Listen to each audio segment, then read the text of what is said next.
Both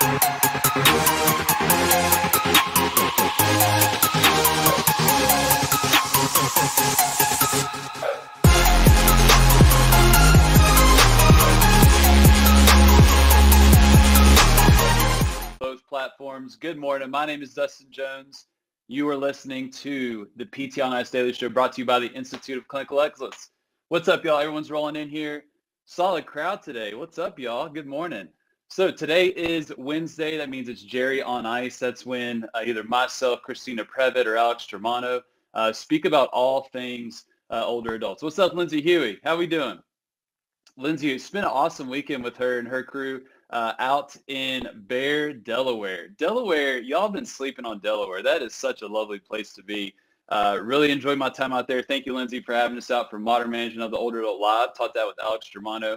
Awesome crowd. But today's Wednesday. Jerry on Ice. It's also Hump Day Hustle. Y'all, straight fire in your inbox today from Jeff Moore. All right, so that's that email every Wednesday morning at 8:30 a.m. Eastern Standard Time, where he sends the latest research in the different areas of physical therapy, whatever we saw on social media as well, or different conversations.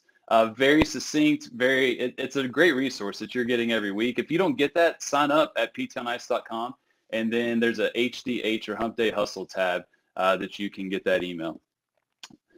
Today is also Veterans Day, so I do want to take the time to give a sincere thank you to those individuals, those men, those women that have decided to serve our country and ultimately serve us and allow us the freedoms and some of the luxuries that many of us, I don't think, necessarily acknowledge. So thank you to those individuals. If you work in the realm of geriatrics, you've likely had the luxury and the pleasure of spending a lot of time with veterans. And I can say that group of individuals that have experienced so much, that has put so much on the line, given up part of their lives, to some extent, traveled across the world for some, just their perspective on service, their perspective on other people, I've gained tremendously from. And so I'm thankful for you all that have served. And we're going to tie it into today's episode, which is titled Live Long, Die Fast. Live long, die fast. Lindsay Huey, she's watching this. We talked about this past weekend at MMOA Live. Live long and die fast. This largely stems from some of the research in geriatrics, but then also my personal experience in working with different individuals, especially being inside of their homes. Alex, good morning. So there's an individual that has heavily influenced my life. His name is Walt, and then his wife, Peony Smith. She's given me permission to share her story and her name. Peeny's in Columbus, Ohio. If you've taken MOA Live or Essential Foundations, you've likely seen Walt perform a floor transfer or some snapshots of that. Jeff, what's up? I had the pleasure of treating Walt in Columbus. This was probably like 5-6 years ago. And back then in the world of home health, you were able to see people for a very long period of time. So I would have Walt on my caseload sometimes for 8 months at a time. Then we'd take, maybe a 2-month break or so, and then he'd come back on. That's not happening nowadays in home health. But I spent a lot of time with this individual, but then also his wife, Peony.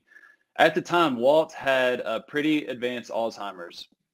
And so spending such a long period of time with this individual, I saw the progression of that. And to be honest, it was absolutely heartbreaking. The heartbreaking part was that this man, he would share all these stories from World War II and just some of the different things he's experienced in his life, some of the different people that he's interacted with, the places that he's been, and seeing those pictures on his wall, and then the very slow progression of him not remembering those things or not being able to tell those stories or have that conversation. And then you couple that with Peony, the person that he had been married to for over 60 years. And that's heartbreaking, and I think many of us have kind of been in those situations. We've witnessed them, or not been in them, but we've witnessed them. We've been alongside the caregivers and the patients, and it's just a very, very difficult situation. And I will never forget when Peony and I were talking. This was Walt he would randomly just stop in the middle of some type of intervention, then go off and use the bathroom without saying a word. I don't know if you all have had that happen before. So Penny and I would get a lot of time to talk to one another. And she, at the time, they were around 92, 93 years old. And she said, you know what, Dustin, I'm so thankful and so grateful that we've had such a long life. We've been in this house. It was in Grandview, for those familiar with Columbus, a lovely little neighborhood. They've been in that house for over 40 years. Just a beautiful life. And they lived a very long period of time. And she was thankful for that. But it was absolutely heartbreaking to see Walt die so slowly. They've lived long, but he was dying slowly right in front of her eyes, physically, cognitively, in many aspects. And this was drawn out over such a long period of time that it is absolutely heartbreaking for her to see. And the same thing for me, just from the therapist standpoint, that I could observe this slow, gradual decline. And he had a long life, a very long life, but he had a very slow death. Now, if we think about our experiences in the world of geriatrics, whether you're an outpatient, whether you're in acute care, SNF, whatever the setting, if you are working in geriatrics, we often witness this. We often see this. People have a relatively long life. People are living longer with chronic conditions, but we're seeing that decline kind of be stretched out. They live long, but they have a slow death. And that's heartbreaking to see. And I think one of the biggest things that we can do for people in terms of changing lives, whether they're someone like Walt or whether they're a veteran currently or just a patient that we are working with, one of the best things that we can do for them is help our patients and the people we interact with live long and die fast. If we help them live long and die fast, that is a great service to them. So when I say live long and die fast, let's break this down into a couple things in terms of how we like to think about this. The first one is when we say live long and die fast, what we're really talking about is we are compressing morbidity. We are compressing morbidity. All right, so if you were to give kind of a quick and dirty definition, that would be basically shortening the burden of disease.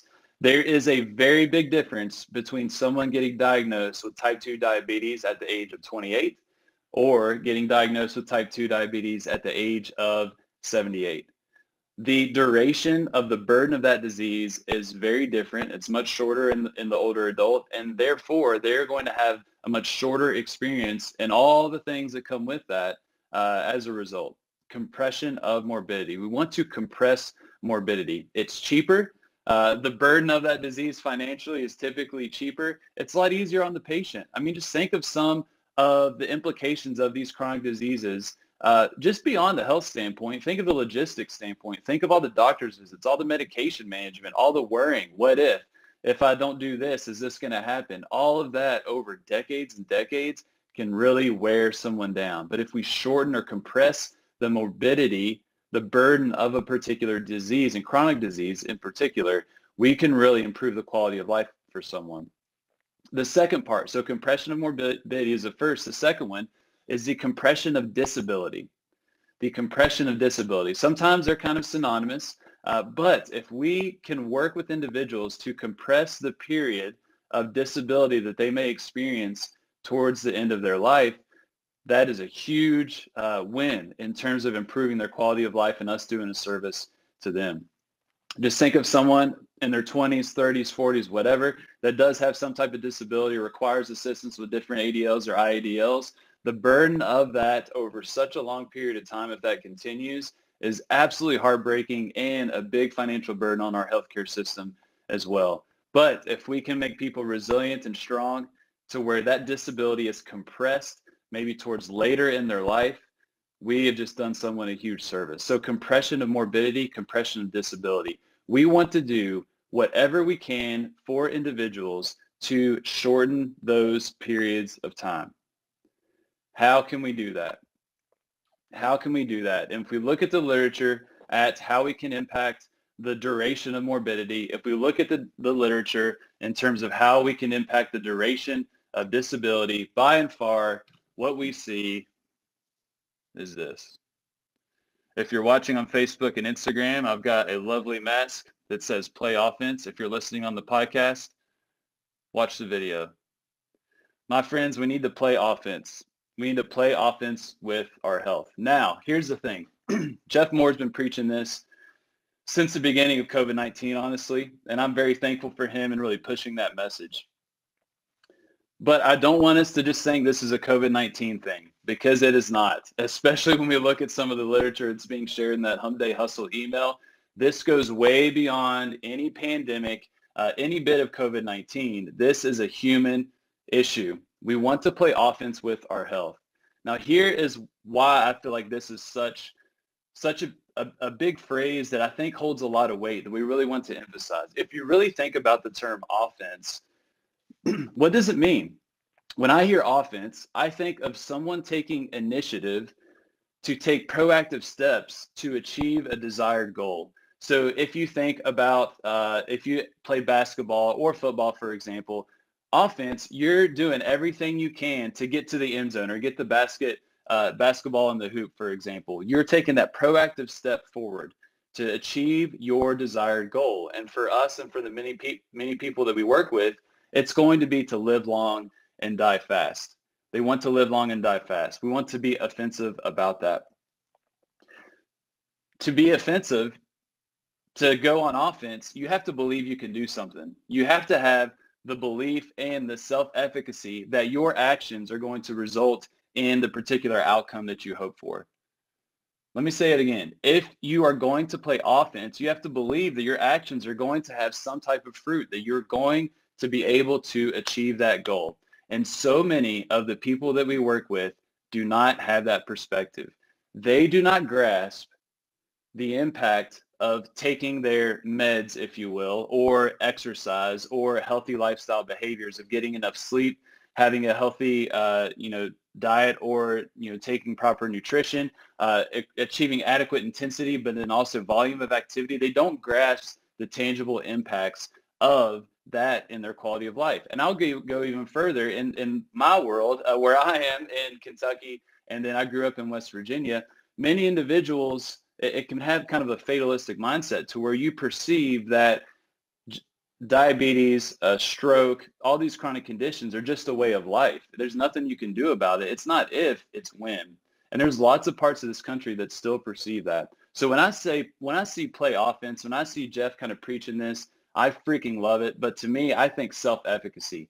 I have the ability to make decisions to have a tangible impact on my life in the future, that I can compress my morbidity, I can compress my disability, I can live long and die fast. And if we can portray that message to the people that we serve, you have absolutely changed their lives, absolutely changed their lives, and potentially prevented a situation like Walt and Peony, where Peony does not have to witness that long life, but that slow death with Walt. Self-efficacy. That is what I think about when I see play offense with your health. We want to demonstrate to individuals that they have a tangible impact in the quality of their lives. And I think one of the most beautiful things that we see at our courses, I can say this for modern management of the older adult, I know every other course in the ICE curriculum has experienced this as well, is that people come to our courses and we talk about the injured runner. We talk about fitness athlete. We talk about some of the extremity issues like Lindsay Huey teaches here. She's watching right now. We talk about all that stuff. What we often find, though, is when people leave these courses, their clinical practice is impacted, but they're impacted themselves. I cannot tell you how many times I've gotten an email, and all the other faculty as well, an email or a direct message saying, hey, that was an awesome course. I learned a ton, very helpful for my clinical practice on Monday. But you know what? I decided to start going to a gym. I decided to pick up this particular hobby that increases my physical activity levels. I decided to maybe prioritize my sleep a little bit. And that right there for us speaks more than any clinical practice change that we could create on these courses, that we have instilled the self-efficacy into you all to know, hey, if I do X, Y, and Z, I'm going to dramatically improve my quality of life. I'm going to live long and die fast. We want to do the same to our patients. So I want y'all to reflect on that. How can we do that? How can we encourage people to play offense with their health so they can live long and die fast? There's lots of things we talk about on this podcast, lots of themes of practicing what we preach, of building that therapeutic alliance, of slowly sprinkling in some nuggets of wisdom throughout your course of care, of ultimately trying to get people to exercise more, to value their sleep, to talk about things like nutrition. How can you do that in your particular setting? Because I think it's going to be a little different. You outpatient individuals, your plan of attack is going to be very different than, let's say, my colleague Julie Brower, who's mainly in acute care, that only has maybe 2, maybe 3 interactions with an individual. Those are going to be very different. But I think as a whole, collectively, if we have every level of this healthcare system in the world of physical therapy preaching that same message, that we want you to play offense with your health so you can live long and die fast, that can have a cumulative effect where we're going to see actual change and people taking control of their health and making decisions to impact their quality of life. All right, y'all, let me know what you think. Live long, die fast. I'd love to hear your thoughts, some success stories maybe of how you've influenced other individuals, your patients, maybe even your colleagues, of how to really see the capacity that they have to influence their lives so they can live long and die fast, so we can compress that morbidity and disability. Drop a comment on this Facebook video or the Instagram video. Very thankful for the podcast listeners as well. Hop on the videos if you want to have a discussion. We greatly appreciate that. Also, we greatly appreciate the veterans, the men and women that have served our country and continue to do so, and just affording us many freedoms and luxuries and things that we may not even grasp. But we greatly appreciate that. We hope you live long and die fast, and we want to do everything that we can to make that happen. All right, y'all have a lovely Wednesday. Go get them. I'll talk to y'all in a couple weeks.